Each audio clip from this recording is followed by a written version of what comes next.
أعوذ بالله من الشيطان الرجيم.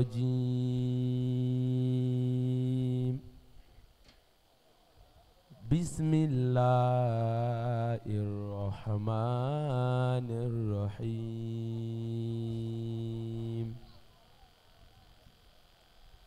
إنا فتحنا لك فتحا مبينا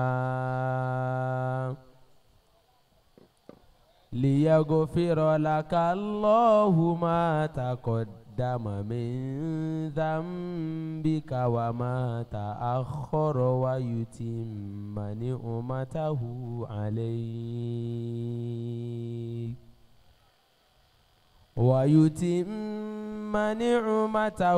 عليك ويهديك صراطا مستقيما وينصرك الله نصرا عزيزا. هو الذي أنزل السكينة في قلوب المؤمنين ليزدادوا إيمانا مع إيمانهم ولله جنود السماوات والأرض وكان الله عليما حكيما. ليدخل المؤمنين والمؤمنات جنات تجري من تحتها الأنهار خالدين فيها ويكفر عنهم سيئاتهم وكان ذلك عند الله فوزا عظيما. ليدخل المؤمنين والمؤمنات جنات تجري من تحتها الأنهار خالدين فيها ويكفر عنهم سيئاتهم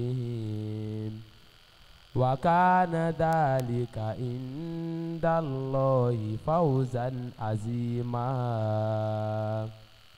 ويعذب المنافقين والمنافقات والمشركين والمشركات الظانين بالله ظن السوء عليهم دائرة السوء وغضب الله عليهم ولعنهم وأعد لهم جهنم وساءت مصيرا. ولله جنود السماوات والأرض وكان الله عزيزا حكيما. إنا أرسلناك شاهدا ومبشرا ونذيرا لتؤمنوا بالله ورسوله وتعزروه وتوكروه وتسبحوه بكرة وأصيلا. إن الذين يبايعونك إنما يبايعون الله يد الله فوق أيديهم فمن نكث فإنما ينكث على نفسه ومن أوفى بما عاهد عليه الله فسيؤتيه أجرا عظيما.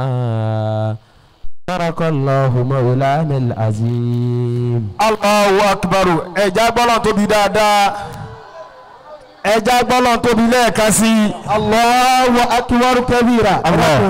bàbá ka alukur'ani náà fún wa. wàláì pẹ̀lú farabalẹ̀. alukur'ani náà farabalẹ̀. wàláì àwa tá a gbọ́ náà àwa náà wà farabalẹ̀. téèyàn bá fẹ́ pè èèyàn kó ká alukur'ani fóun. bàbá naam téèyàn bá fẹ́ pè yẹn. wo ní mọ́lẹ̀ lára. Allahu Akbar. wọ́n ní alukur'ani tàn mọ́lẹ̀ sínú ara rẹ̀. látara kíkà òní ìmọ́lẹ̀ sì máa dára tiwa. Allahu Akbar. bó bá rí bẹ́ẹ̀ dákun ìwọ náà mọ́ṣáláì ní débi. mọ́ṣáláì má débi. mọ́ṣáláì má débi. àlékòrè àánú kò ṣe nǹkan ti rí. kò ṣe nǹkan ti rí. àlékòrè àánú kò ṣe nǹkan ti rí ooo. ìgbésẹ̀ ayé wa kó má dojú rú. ìgbésẹ̀ ayé wa kó má dojú rú. Àlùkùránì àánú kò ṣe nǹkan ti rí. Àlùkùránì àánú kò ṣe nǹkan ti rí o. Ìgbésẹ̀ ayé wa kó má dojú rú. Ìgbésẹ̀ ayé wa kó má dojú rú.